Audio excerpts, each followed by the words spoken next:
on that, and I can have an You don't get to determine what's struck down. You do get an opening statement, And so let me finish. We know this is because at the first hearing, the chairman claimed that big government and big tech colluded to shape and mold the narrative and suppress information and censor Americans. This is a false narrative. We're engaging in false narratives here, and we are going to tell the truth. I yield back. Bill Lady yield back. I would just point out the consent decree was in our report. We offered your staff also the opportunity to review the FTC letters. You have not come over to review those letters. Third, the idea that I believe both of these individuals who are getting ready to testify, I believe they're both Democrats. The idea that two journalists who did you not get that offer at 8 o'clock last night? Yeah, your time was right. It was Neither of us are in time. I don't think they're here to help us politically. I think they're here to tell us the truth. And oh, by the way, the first FTC letter to Twitter, after the first set of Twitter files, the very first question was, who are the journalists you're talking to? And you guys don't care. You don't care. You don't want the American people to see.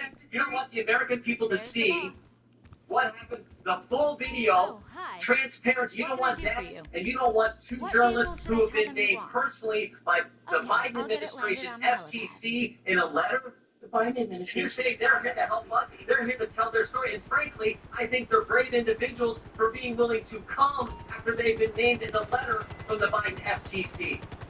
Is this your question, Tanya? No, I'm responding to your ridiculous statements you made in your opening statement. Okay, well, let's get on with it.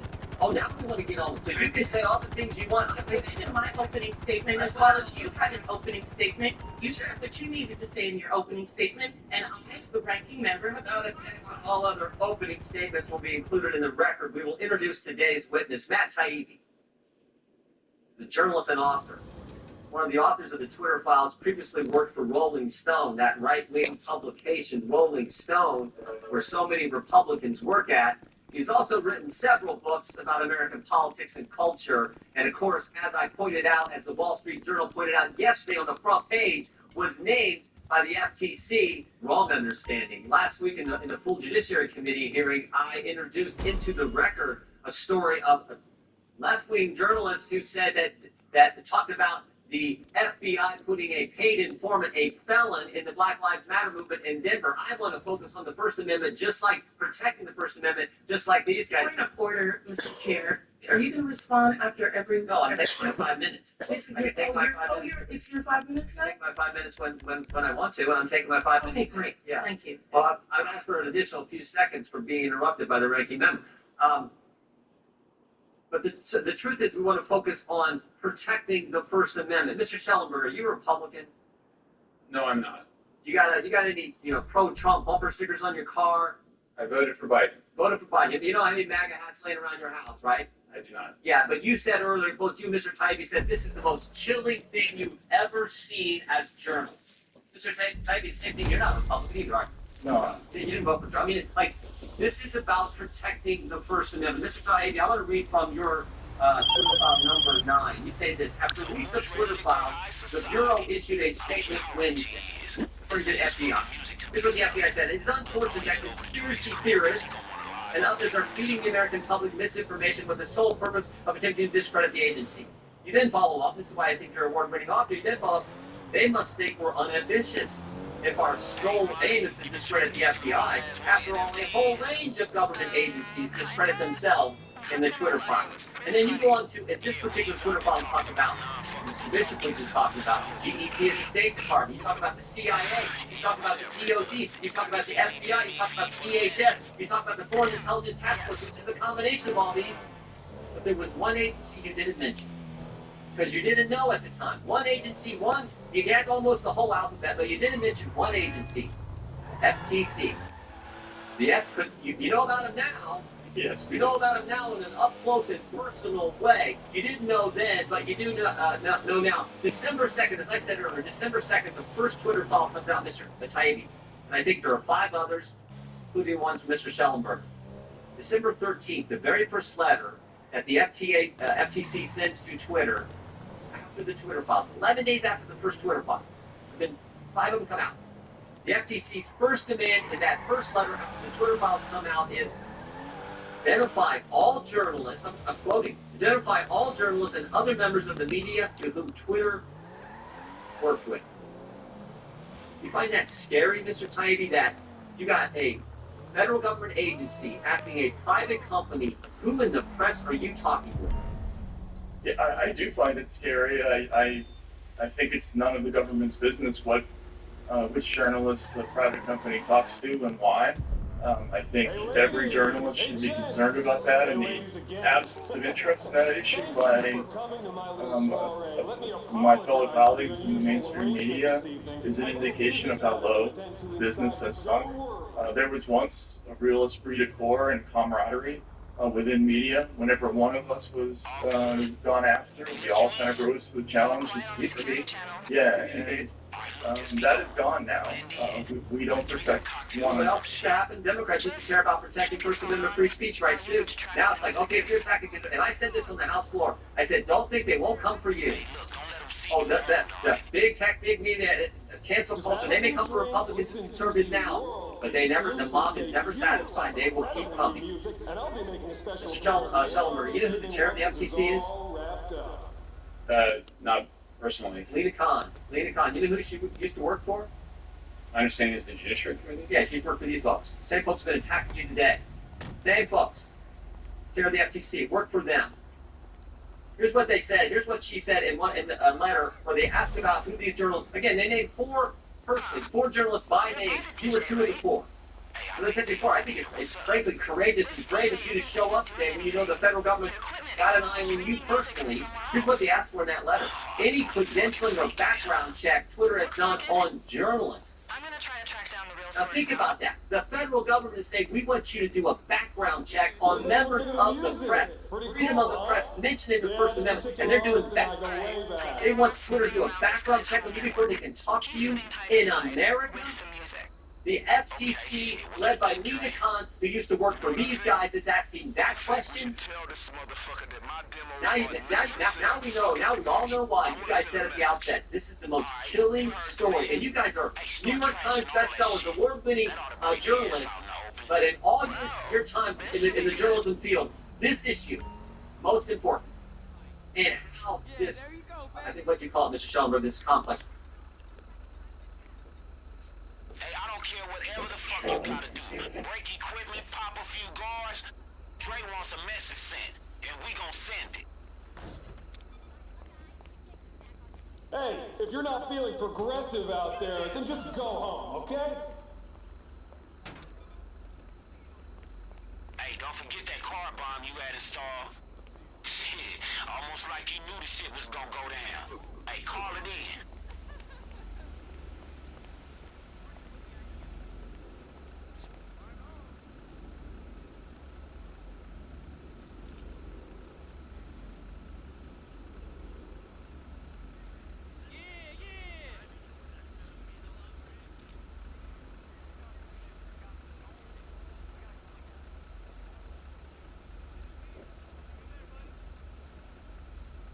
Industrial complex. Totally, this web of censorship, big government, big tech, NGOs, all this web of censorship that Mr. Bishop was getting into in his final question.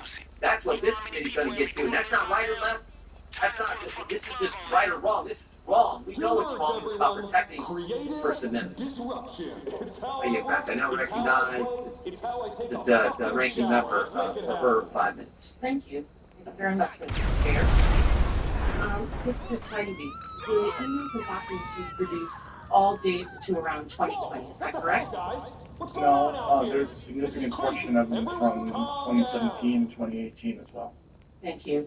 And Mr. Schellenberger, what dates do you know? I believe that we had emails including 2022, 2021, 2020. It's also true. 2019. And Mr. Taibbi said 2018. Do you have 2018 as well? I can't remember. Okay, thank you. Mr. Taibbi, how many employees did Twitter employ in approximately the time period of 2020, 2021? Do you know? I don't. Okay, it was 7,500. Do you know how many were in its legal team during that time period? I don't. And do you know how many were in its public policy team? Mr. Schellenberger, do you know how many were employed in content moderation during that time? I do not know. So we're looking at thousands of employees involved, hundreds of offices where the focus of emails and documents release. I will ask you, Mr. Schellenberger, how many emails did Mr. Musk give you access to? I mean, we went through thousands of emails. Did he give you access to all of the emails for the time period? We never had. I never had a single request denied. And not only that, but the amount of files that we were given were so voluminous that there was no way that anybody could have gone through them beforehand. And we never found an instance where anything, there was any evidence that anything had been taken out. Okay, so you would believe that you have probably millions of emails and documents, right? That's correct, would you say? I don't know. I think the number was too high. Okay, 100,000. Probably, yeah. Probably close to 100,000 that both of you are saying. Yet, in the Twitter files, Mr. Taibbi, you produced only 338 of those 100,000 emails. Is that correct? Correct. Yes. And then who gave you access to these emails? Who was the individual that gave you permission to access the emails? So the attribution to my story is sourced at Twitter, and that's from Dr. Twitch. Okay. Did Mr. Musk contact you, Mr. Taibbi? Again, the attribution to my story is sourced at Twitter. Mr. Schellenberger, did Mr. Musk contact you? Actually, no. I was brought in by my friend Barry White. So the story is all misinformation. Mr. White. Disinformation. Mr. Taibbi, Ms. Weiss, thank you. Mr. Taibbi, have you had conversations with Elon Musk? I have. Mr. Taibbi, did Mr. Musk place any conditions on the use of Except for the email? gentlelady. Okay, you want the music? As long as my time. Are you trying to get journals here? No, I'm not trying to, no, I'm not. I am asking, no, well, if you will let me finish.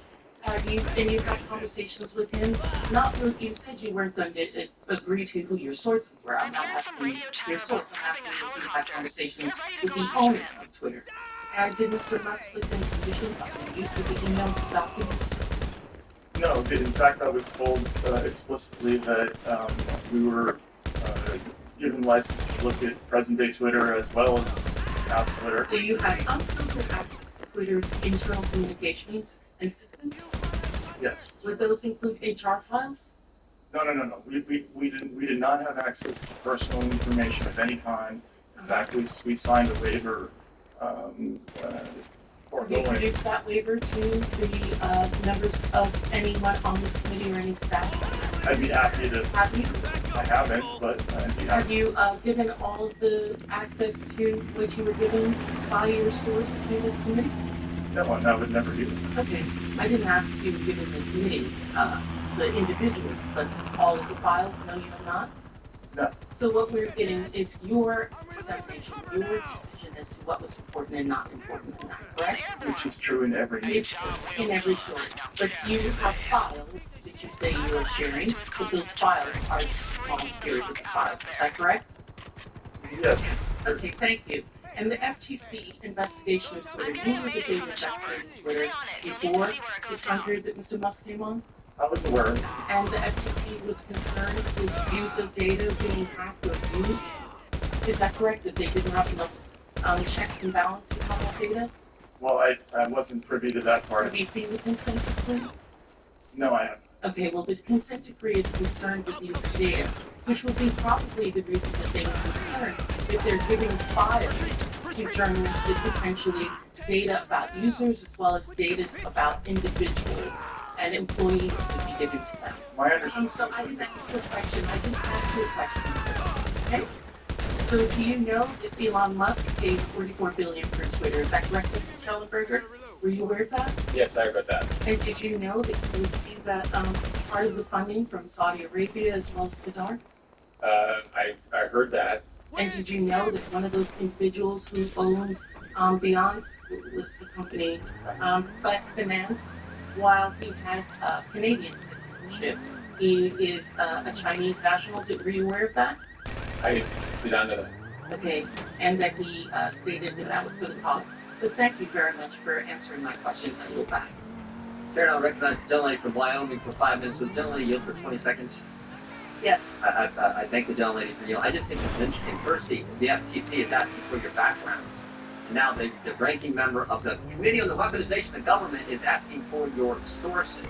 I never asked for their sources. Yes, I you did did. not ask for sources. I asked if they were talking to Elon Musk. Not ready. They said that they were not talking. Well, you are not going to say I'm gonna I've asked for yield sources. yield back to the young lady. I thank her for yielding. You asked me who gave me.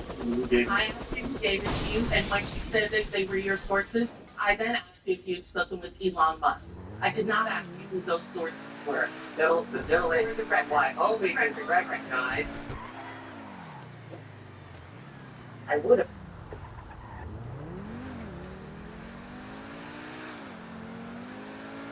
That's to be going. We fucking fucking alive. And I fucking sitting straight down in the shit. Wow.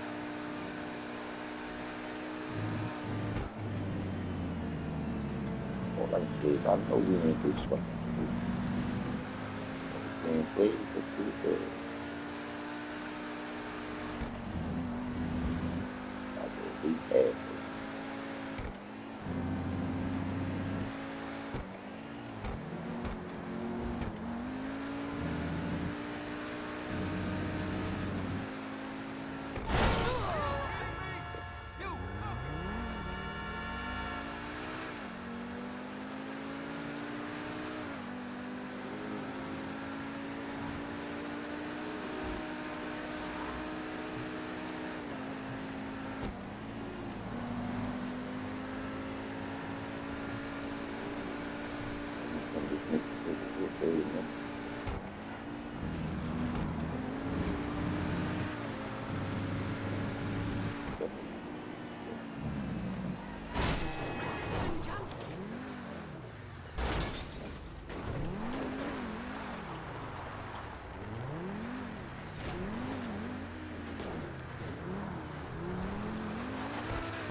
Alright, look, if you got the phone, get the fuck out of here.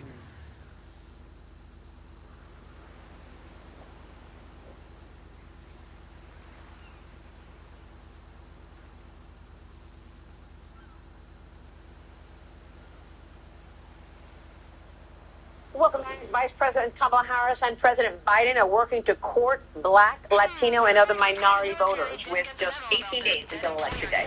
But after slipping with young Black men in battleground states, put into a new Howard University poll, Black men under 50 years old, Harris performed the worst. She holds a 68% to 21% lead to Trump among the voting bloc. Politico, meanwhile, reporting that some Black voters in Georgia now see Trump as a real option, with one Black woman saying she supported Biden in 2020, did not like Trump then, but now she likes him. In Pennsylvania, Harris campaign staffers are warning it's a mess, with one campaign operative warning that the vice president and her allies are falling down on the job of reaching out to non-white voters. Joining me now is civil rights attorney, talk radio host, and Fox News contributor Leo Terrell, as well as Republican strategist and Madison Firm lead attorney Jonathan Madison. Gentlemen, great to see you both. Thanks so much for being here, and we're going to play the Barack Obama comments in just a moment. But I want to get your take among this community to see what's happening with regard to Trump. How do you see it, Jonathan? You know, I think if you look at the polls, they all collectively suggest the same thing, whether it's the NBC poll, whether it's the Pew Research Center. Donald Trump is on pace to have the greatest showing among African-American male voters since Richard Nixon in 1960. That's nearly 70 years ago. If you look at how he's polling with Hispanic voters, he's on pace to do the best he's done, a Republican candidate, since 2004. Yeah, I mean, George Bush at that time. So collectively, he's reaching out to minority voters in a way that Republicans have not been able to do for decades. So, for all the talk of the left and how he's not being able to connect with black voters, a lot of that's hogwash. He's on pace to do something historic, something we haven't seen in a long time. And I want to know why. I mean, former President Barack Obama made some real condescending remarks. He's being slammed for basically scolding black men for not supporting Harris. This was when he...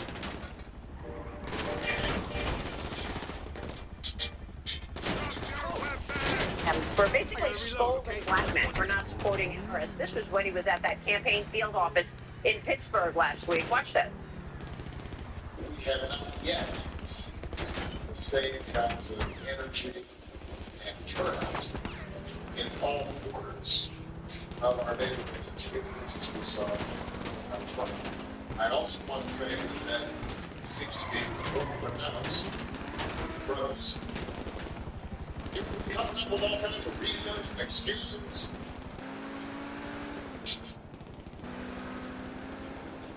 I've been proud of that because part of it makes me think, I'm speaking to men directly, part of it makes me think, well, you start feeling the idea of having a woman as president. Okay, so I guess if you're a black man and you don't support Kamala Harris, you must be afraid of having a woman in the White House, Leo. You know, Maria, those comments are insulting and insult the intelligence of every black American. Why? Because Obama thinks we all think alike, we act alike, and we must cooperate with the Democrat Party. I'm going to be very clear. Skin color is not holding back black Americans. What's holding back black Americans? Illegal immigration, the economy, and crime. And President Trump is focusing on that, where Democrats and Kamala Harris are trying to pander to black America, and it's insulting. 79%, Maria, of Americans believe that we're on the wrong track. That includes black Americans, Hispanics. And to get on the right track, we got to focus on what is holding black Americans and all Americans back. And that is the economy, illegal immigration, and crime. And that is what Trump is focusing on, instead of just weed and $20,000 of a forgivable loan. Well, that's what I want to ask you about, Leo, because look at these policies that Harris unveils for black men. First of all, why are you coming up with policies just for black men? You want to get $1 million away in forgivable loans. So, okay, here's 20 grand for you, black men, and just come and vote for me. I mean, what is a forgivable loan? It's just basically giving you $20,000 and then legalize recreational marijuana at the federal level so that they can have marijuana businesses. I don't understand these policies at all. What's your take on it, Jonathan?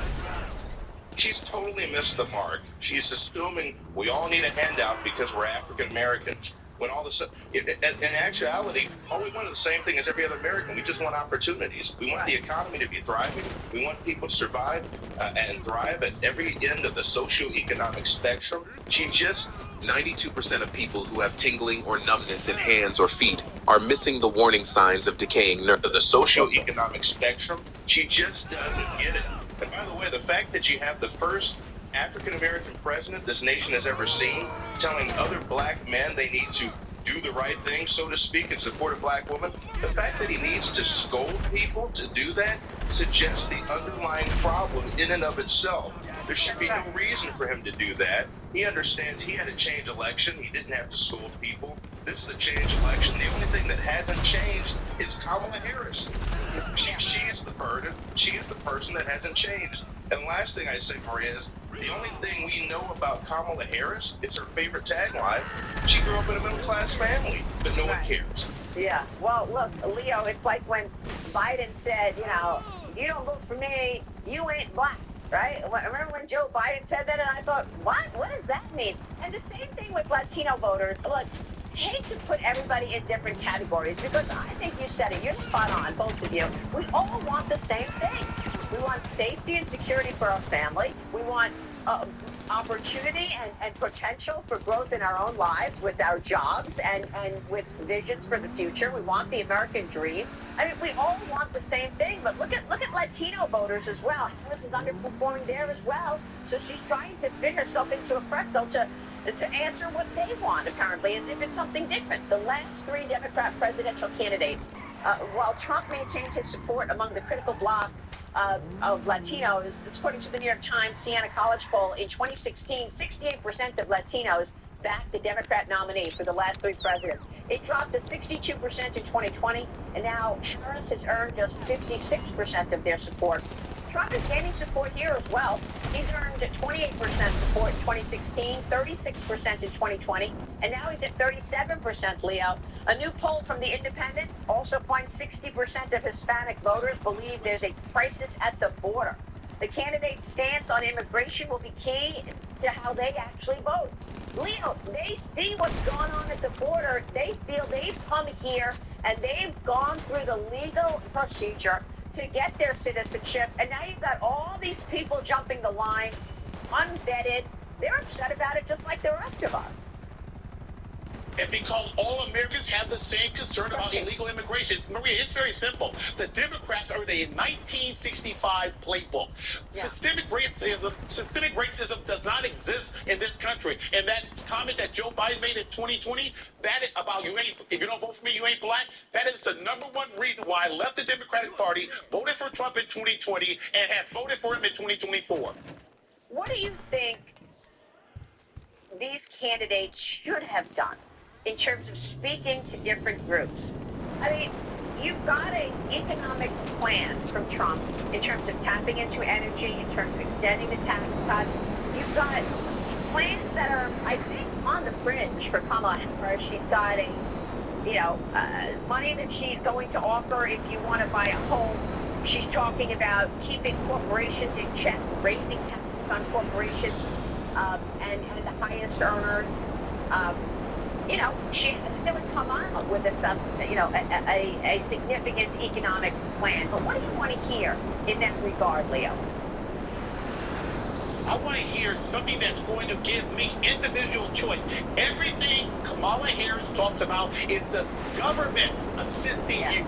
Government providing each control. You want individual choice. Donald Trump is opening up energy, opening up the economy, giving Americans the right to make a decision on what's in their best interest instead of Kamala Harris telling black Americans and all Americans what's in their best interest. Well, the other thing that everybody wants is they want to ensure that we're living and, by the Constitution.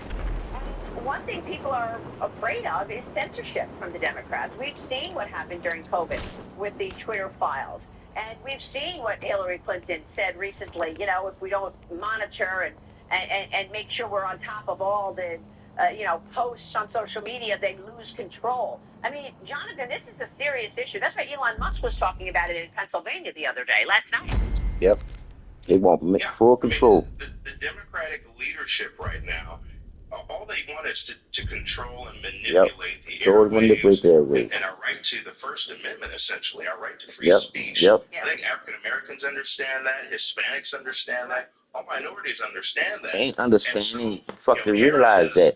They realize that what makes sense and what don't. Policies that will translate among all races is really going to be the disaster here in the end. I think you're going to see it. I think the polls suggest that. I think the average American reaction to her policy suggests that.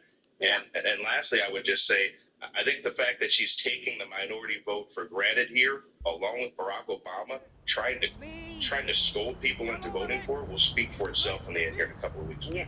And how do you both feel about a fair election, Leo? Are you expecting a fair election? Will we know who won on election night?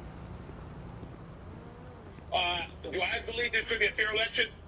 Possibly. I love the Republican strategy, Maria, to file these preemptive lawsuits before the election to get the courts involved and make sure there's election integrity. So I think it's very important, but there's no guarantee of a fair election. Well, I'll tell you one thing. In Georgia, Kelly Loeffler saying that Republicans are prepared to prevent any fraud, and she's also talking about huge early voting numbers in Georgia, over 500,000.